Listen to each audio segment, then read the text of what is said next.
You shouldn't learn math by just memorizing it. Beyond being difficult and tedious, memorizing formulas and tricks can make us blind to the patterns that make math work. It can be important to memorize things that have no structure and are randomly organized. Take, for instance, the alphabet.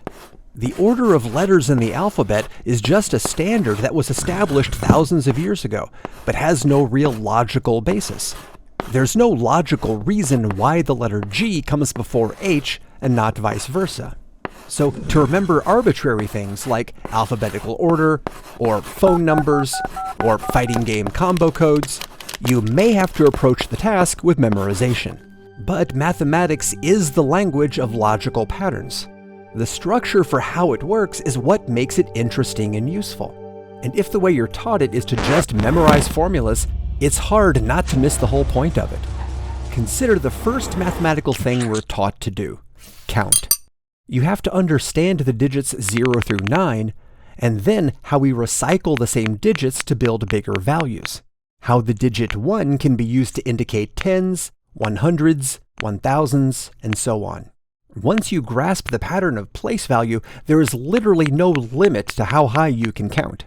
You will never hear in a math class, "Today, we're going to memorize the numbers from 100 through 200, and tomorrow, we'll move on to memorizing the numbers 200 through 300.